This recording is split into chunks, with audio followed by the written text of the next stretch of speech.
Well, hello again, everyone. Today we're going to start talking about a type of reaction that's referred to as oxidation reduction, or for short, redox reactions. Now, different authors and different books will classify the general overall types of chemical reactions into different categories. The list that's shown here of these four is typical of many books and includes a lot of the same features. We can look, for example, at precipitation reactions or ion exchange reactions. In a precipitation reaction, as we know, two aqueous solutions, both of which contain a soluble salt, when mixed together, will produce a solid that is not soluble, or at least is very, very slightly soluble, and the other two ions. So in this case, the two solutions consisted of barium 2 ions and chloride minus 1 ions, and sodium plus 1 ions, and sulfate 2 minus ions. When put together, it turns out that barium sulfate is only very, very slightly soluble. And so the barium ions and the sulfate ions form a precipitate, as we know. What's left in solution are the two spectator ions, the sodium ions and the chloride ions. Another type of reaction that we've spent a lot of time talking about for the last few weeks are acid-base reactions, and in particular, Bronsted acid-base reactions, which involve proton transfers. As we've been saying a number of times over, a Bronsted acid is a proton donor and a Bronsted base is a proton acceptor. So in this typical example of an acid-base reaction, hydrochloric acid in solution and sodium hydroxide in solution, if the molar contents are the same, will neutralize each other to produce sodium chloride and water. What's happened is that the hydrochloric acid in solution has hydronium ions, and the sodium hydroxide in solution has hydroxide ions. The two of those combine to form water and leave behind the sodium and the chloride ions still in solution. So the sodium and the chlorides are spectator ions, as we've talked about before. In a Lewis acid-base reaction, the stipulation is that it involves electron pair sharing rather than proton doning or accepting. And an example here is shown between ammonia, which is a Lewis base, and water, which in this case is acting as a Lewis acid. Ammonia, of course, the nitrogen in ammonia has a lone pair of electrons. It can wind up sharing that pair with the oxygen atom in a water molecule to form what amounts to ammonium hydroxide, which is in solution. And so this is an example of a Lewis acid-base reaction. Then we come to the fourth kind of classified reaction, referred to as oxidation reduction reaction. And this is the kind of reaction we're going to spend the next couple of weeks talking about in various aspects. Oxidation reduction reactions involve transfer of electrons among atoms that are part of the reactants and products. And it represents a real transfer of electron density from one atom or ion to another. And that's what makes these kinds of reactions special. A very simple example is shown here. Zinc metal, represented by the solid here, zinc metal and copper sulfate in solution will react to form metallic copper and zinc sulfate in solution. What happens literally, of course, as you can see here, this starts out with zinc 0, copper 2 ions, and sulfate minus 2 ions. And among the products are copper 0, zinc plus 2, and still the sulfate ion. So in this case, the sulfate is a spectator ion. The net reaction is essentially zinc metal plus copper 2 ions going to copper metal and zinc 2 ions.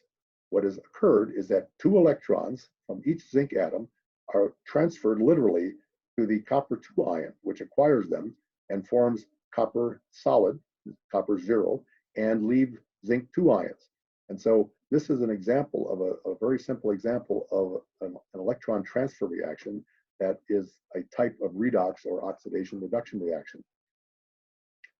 Now, there are some terms that we need to get straight because we're going to be using them all the time when we talk about this. Oxidation, in the sense that we're talking about it, involves the loss of electrons by some atom in a reactant. It's referred to as oxidation. It doesn't necessarily involve oxygen. That's what is confusing sometimes about the term. Oxidation simply means that some atom or atoms in a reactant have lost one or more electrons. The reduction type of reaction is when something else in a molecule, in another molecule, gains those electrons. And so this gain of electrons is referred to as reduction, whereas the loss of electrons is referred to as oxidation. So to confuse things a little further, unless you keep track of these terms, the molecule or polyatomic ion, whatever it is, that contains the atom that loses electrons is referred to as the reducing agent. It's called that because it is causing something else to get reduced. Similarly, the molecule or ion that is gaining electrons contains the atom that is gaining the electrons, and this is referred to as a reduction process. And the molecule or ion that contains the atom that is gaining the electrons is referred to as the oxidizing agent because it is causing something else to be oxidized, the other component that's being reduced. Now, because oxidation and reduction occur together, if something loses some electrons, there has to be something else to gain them. So the point is that you can't have one of these without the other, and that's why they're simply referred to as oxidation reduction or redox reactions. There's always the oxidation and reduction occurring in tandem like this. So here are some other very simple examples. Iron metal will react with oxygen gas to form iron 2 oxide, the rust-colored stuff that we're familiar with. Now, the iron is iron 0. It contains the number of electrons that iron will have in its valence shell, and oxygen molecules, of course, contain the 2 oxygen atoms, which are 0 valent because they contain the number of electrons that oxygens have. 2 oxygens each have 6 for a total of 12 electrons. When this occurs, what happens literally is that iron metal atoms lose electrons to the oxygen atoms and the oxygen molecule, so that for every iron atom, 3 electrons are lost. That produces iron 3 ions, and every oxygen gains 2 of those electrons, and since there's 2 irons losing 3 each, there have to be 3 oxygens gaining 2 each. So this is the overall reaction, and in this particular case, iron is referred to as the reducing agent, the thing we talked about up here, because it contains the thing that is being oxidized. In this case, there's only one thing, and that's iron. Oxygen molecules are referred to as the oxidizing agent because they are the thing that is causing something else to lose electrons because the oxygens are gaining them. So the 2 processes have to occur in tandem like this, and that's why the overall process is simply referred to as a redox reaction. Another very simple example is this one. This is bromide ions in solution. It doesn't say what the phase is, but this is bromide ions in solution, and chlorine gas will react to form bromine molecules and chloride ions. What's happening, literally, is that each bromide is losing an electron, and each chlorine atom in the chlorine molecule is gaining an electron. So the net result is that the 2 bromines wind up forming a bromine neutral molecule, and each of the 2 chlorines in the chlorine gas form a chloride ion. In this case, bromide is referred to as the reducing agent because it contains the species, in this case, bromine atom, that is causing something else to be oxidized, to be reduced, excuse me. And chlorine is called the oxidizing agent because it contains the atom that is being reduced, and that's why it causes the thing that's being oxidized to give up its electrons. Now, one of the things, another one of the terms that we're going to be talking about a lot when we discuss these redox reactions is the concept called oxidation numbers. Now, some of you may already be familiar with this term. If you haven't read it yet, you should look at section K in the fundamental section, way at the beginning of your book, because it goes over the concept of oxidation numbers in some detail, but we'll just review it briefly. Oxidation numbers are simply a bookkeeping method of keeping track of electrons and where they're coming from and where they're going to. And for any molecule or ion, each atom in the molecule or ion can be assigned an oxidation number, as it's called. And for the purposes that we're going to be talking about, these oxidation numbers are based on electronegativity differences. In every case, in a bond between two atoms, the more electronegative one is assumed to have all of the electron density that comes from the shared electrons. I have a very simple example here. This is my hand-drawn version of sulfuric acid. Sulfuric acid, of course, is H2SO4. It contains a sulfur, which is bound to 4 oxygen atoms. 2 of them are double bonded and 2 of them are single bonded. There are resonance structures involved here, but you can pick any one to draw the structure this way. And then each of these 2 single bonded oxygens have a hydrogen bound to them by a covalent bond. So each of the 4 oxygens also has 2 lone pairs, and I tried to draw them in here as these little dots. There's 2 lone pairs there, there's 2 on this one, 2 on this one, and 2 lone pairs on this one. So the oxidation number concept applied to the sulfuric acid molecule would go something like this. Each of these 2 oxygens are exactly the same, of course, so we only need to consider one of them. The 2 oxygens each have a lone pair. That's 4 electrons that belong to the oxygen, so to speak, and they're sharing 2 pairs with the sulfur. But because oxygen is more electronegative than sulfur, for our bookkeeping purposes, we assign all 4 of these electrons to the oxygen share, so to speak, which means that the oxygen has 2, 4, 6, 8 electrons assigned to it. And since a neutral oxygen atom has 6 electrons in its valence shell, here it has 2 more than that, so it has an oxidation number of -2. And oxidation numbers are typically represented by Roman numerals, as I've shown here. So both of these 2 oxygens are like that. They both have the same bonding arrangement with sulfur, so they're both -2. The other 2 oxygens are also the same as each other. In this case, each of those oxygens has 2 lone pairs, just like this other oxygen does, and then it shares 1 pair with the sulfur and 1 pair with the hydrogen. But because oxygen is more electronegative than either sulfur or hydrogen, all 8 of these shared of the 2 lone pairs and the 2 shared pairs are assigned to the oxygen, same as we did up here. And for the same reason, these 2 oxygens then wind up with an oxidation number of -2. So all 4 oxygens have an oxidation number of -2, which oxygen has in almost all of its compounds, with only a few exceptions. So the 2 hydrogens now are sharing 1 pair of electrons with oxygen, but because oxygen is more electronegative than hydrogen, this shared pair is assigned to the oxygen for our oxidation number bookkeeping purposes. And so that leaves hydrogen with 0 electrons, which is 1 fewer than it would have in a neutral hydrogen atom. So its oxidation number is +1. The same is true for the other hydrogen. So where does that leave the sulfur? We can do that by difference, because the sum of all the oxidation numbers in any molecular ion has to equal the charge on that molecular ion.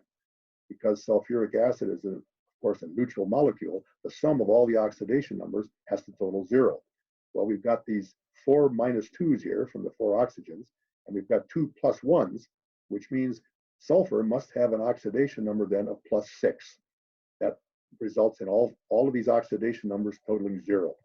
And so for our purposes, and the reason why this concept of oxidation number is so useful, is that when sulfuric acid or any other molecule that's entering some reaction undergoes some reaction where electrons are transferred, where some atom in a molecule is losing electrons and some other atom in another molecule is gaining them, we can follow the progress by looking at the change in the oxidation numbers.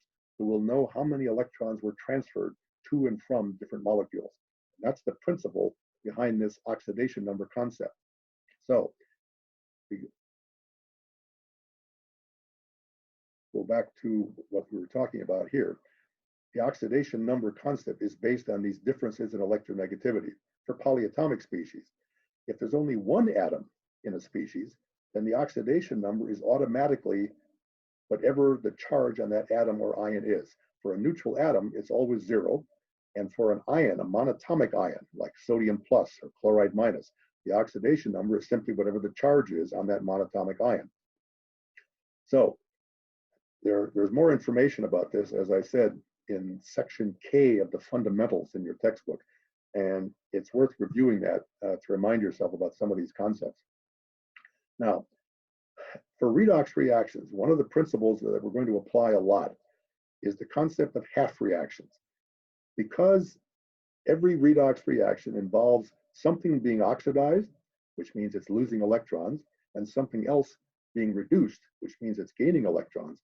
For any overall redox reaction, we can divide it into two parts. One part shows the thing being oxidized, and the other half reaction shows the thing being reduced. And the reason that this is useful is, as we'll see when we start talking about electrochemical cells, we can keep track of what the two compartments in a battery, for example, are involved. One has each of the two half reactions. So one of the features of redox reactions is that, except for very simple ones, like the examples we just looked at above, we could easily balance reactions like this just by inspection, as you can see. There's nothing difficult about that. And the same with this one that we just looked at here. It's also simple to balance by inspection. But for reactions that are more complicated, which many redox reactions are, it's a little more difficult than that. For example, here is a reaction involving the permanganate ion, that's MnO4 - 1, and sulfurous acid, going to manganese +2 and hydrogen sulfate ion. Now, at the beginning, and I put these oxidation numbers above the various species here in Roman numerals to show what we're talking about. The manganese, if you draw a structure for permanganate, you'll see that it's kind of similar to that sulfuric acid molecule we just looked at. Manganese is bound to 4 oxygens, and the whole thing has a -1 charge. And since oxygen is more electronegative than anything except fluorine, you can virtually always assume that the oxidation number of oxygen in almost every molecule is -2. And so because there's 4 of them, and it has a -1 charge, the manganese must have an oxidation number of +7.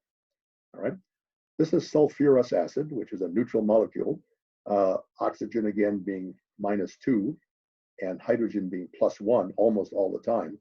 By difference, you can find that the sulfur has an oxidation number of +4.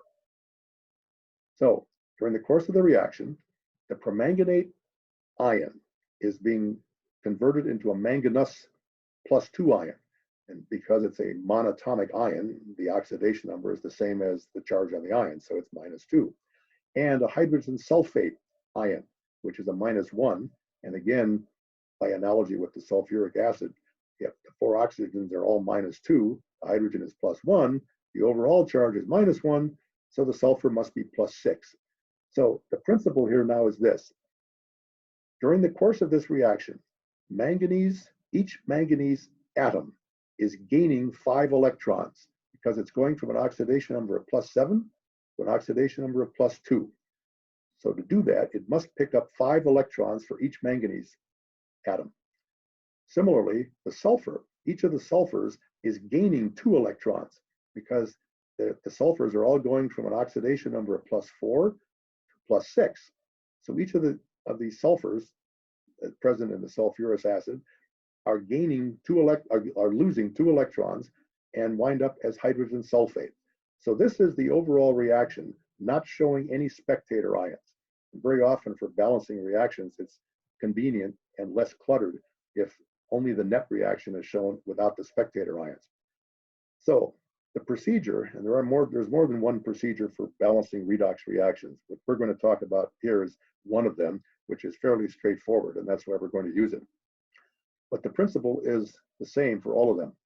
Because of what we just talked about, this concept of half reactions, what we'll do is we'll separate the reaction into its 2 half reactions. One is the oxidation half reaction, the other one is the reduction half reaction. And so here is the reduction half reaction, the one where permanganate is going to manganese. So MnO4- is going to manganese +2.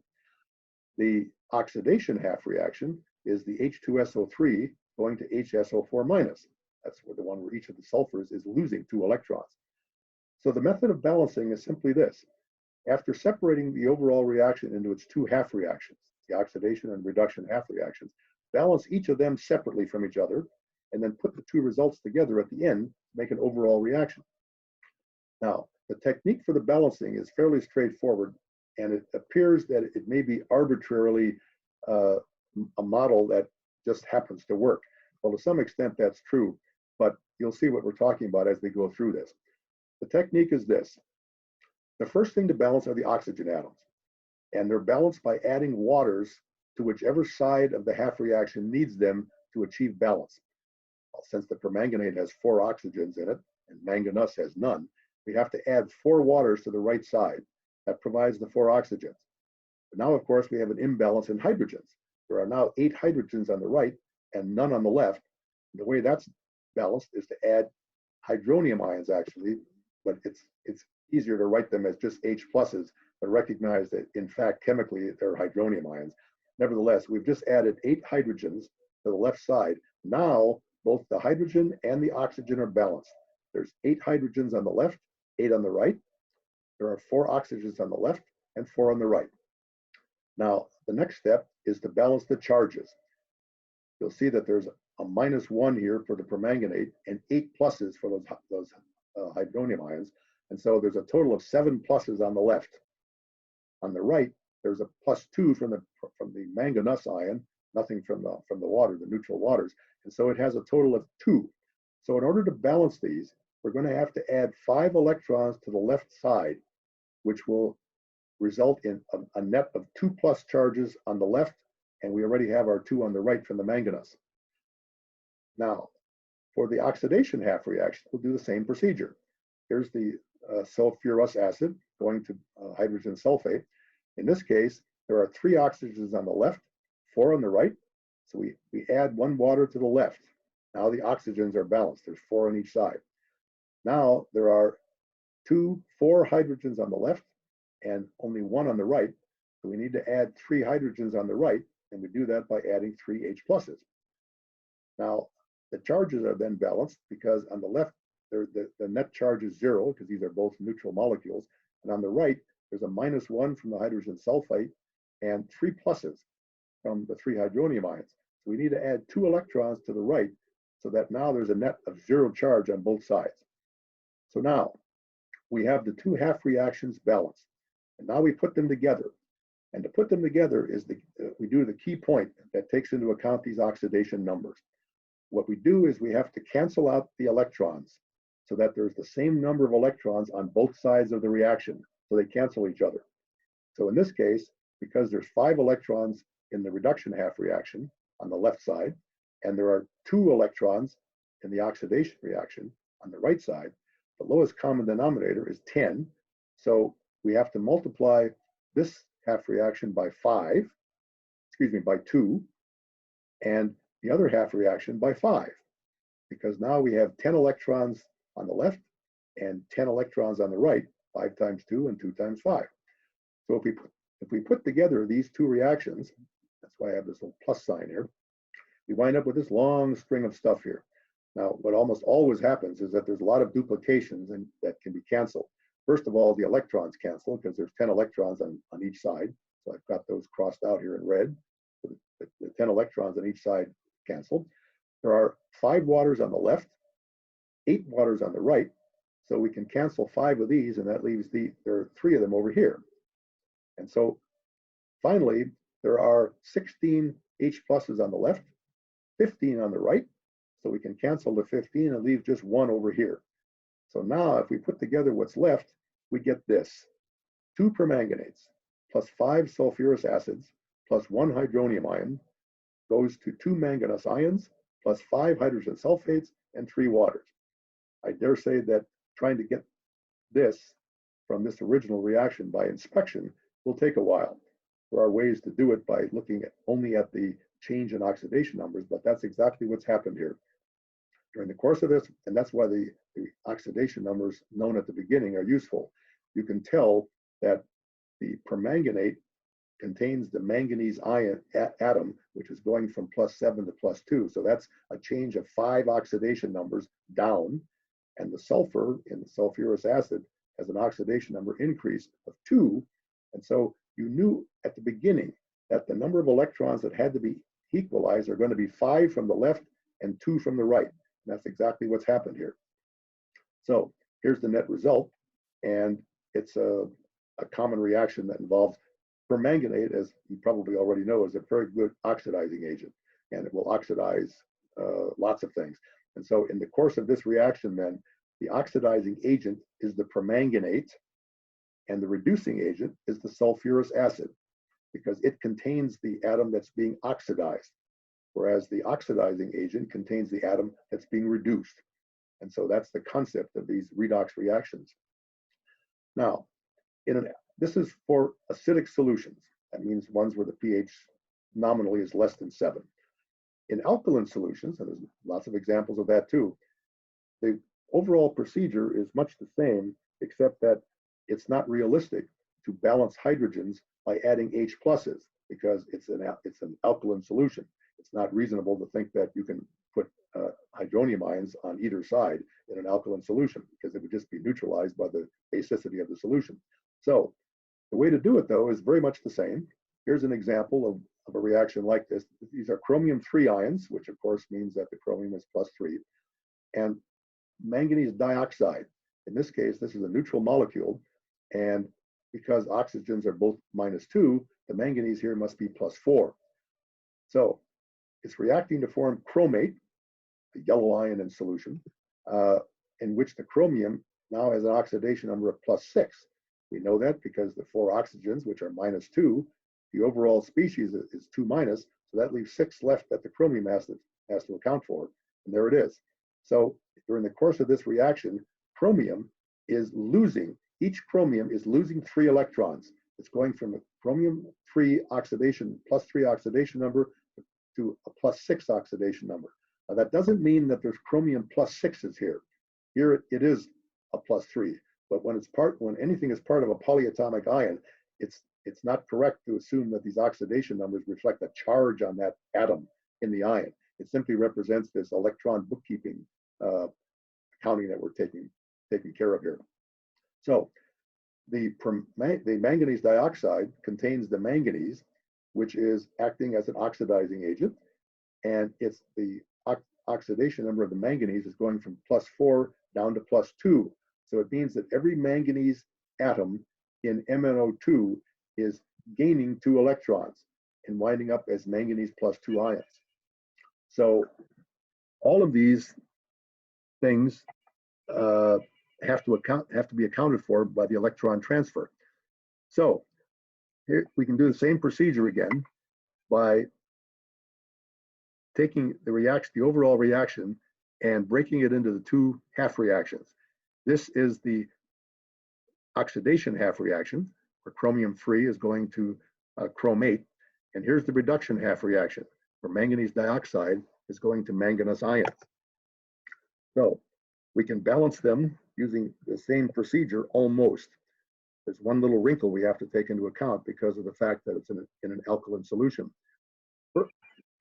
First of all, in the oxidation half reaction, chromium-3 going to chromate, there are 4 oxygens on the right and none on the left, so we add 4 waters to the left.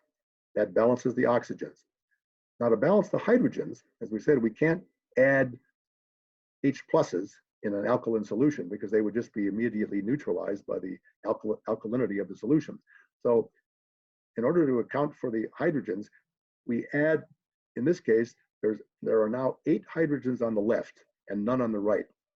So we add 8 hydroxide ions right here. You say, well, that now messes up the oxygen balance. Well, yes. And so what we do is we add the same number of waters to the other side. If you look at this, by adding 8 hydroxides on the left and 8 waters on the right, we have effectively added 8 oxygens. Okay, 8 hydrogens to both sides. So now, here are the charges. There's a +3 here and 8 minuses. That means there's a total of 5 minuses on the left. And on the right, there are 2 minuses. And so in order to balance the electrons, we have to add 3 electrons to the right. So now there's a total of 5 minus charges on both sides. All right. And so in order to put the 2 things together, the net result here will be 3 chromium ions, chromium-3 ion, and 4 waters and 8 hydroxides, going to chromate and 8 waters and 3 electrons. And if you look at this, everything is balanced here, including the charges. Now, for the reduction half reaction, the same procedure. Manganese dioxide is going to manganese ions, and there are 2 oxygens on the left, so we need to add 2 waters to the right that balances the oxygens on both sides. Now, to balance the hydrogens, there are 4 hydrogens on the right and none on the left. So we add 4 hydroxides to the right side and the same number of waters to the left side. That now keeps both the hydrogens and the oxygens in balance. If you work this out, you'll see that that's true in every case. And so the principle in balancing these reactions in alkaline solution, in balancing the hydrogens, is to add where hydrogen is needed, to add hydroxide ions and the same number of waters to the other side. In this case, the number now on the left is 8 hydrogens, and the number on the right is 8 hydrogens. And so finally, balance the charges. The charges on the left are 0. They're both neutral species here. And on the right, there's manganese +2 and 4 hydroxides, which is -1, excuse me. And so the net charge on the right is -2. So we add 2 electrons to the left side. Now everything is balanced on both sides. And now to put the 2 together, we simply look at the number of electrons involved. The oxidation half reaction involves 3 electrons on the right. The reduction half reaction involves 2 electrons on the left. The lowest common denominator is a 6. So we multiply this one by 3 and multiply this one by 2. That results in 6 electrons on the right side of the oxidation half reaction and 6 electrons on the left of the reduction half reaction. Putting the 2 together, here's the overall result. Again, there are things to be canceled. There are 20 waters on the left and 22 on the right. So we can cancel these 20, and this becomes a 2 now. And there are 16 hydroxides on the left, 12 on the right. So we can cancel these 12, and this becomes a 4. So the net result in putting those 2 together is this, another combined balanced reaction. And if you look at it, you can see that everything is now balanced. There are 2 chromium atoms and 2 over here. There are 3 manganese atoms and 3 over here. There are a total of 6 oxygens here, and 4 more makes 10. And on this side, there are 2 4s is 8, plus 2 more is 10. And the hydrogens balance as well, and the charges balance as well. So this is the overall procedure used in balancing redox reactions. And the only way to get proficient at this is to simply do lots of examples. And in the homework that I've assigned, you'll find that there are a number of examples of balancing reactions in both acid and base solutions. Now, one of the things that is always true, of course, in balancing a reaction is after going through the whole procedure like this, you get a result. And if you've done it right, everything balances. If it doesn't, then you have to go back and look at it again. You immediately know if you've done it right or not, because if the reaction balances properly, then you did it right. And that's the principle behind these redox reaction balancing. So we'll continue with more of that in the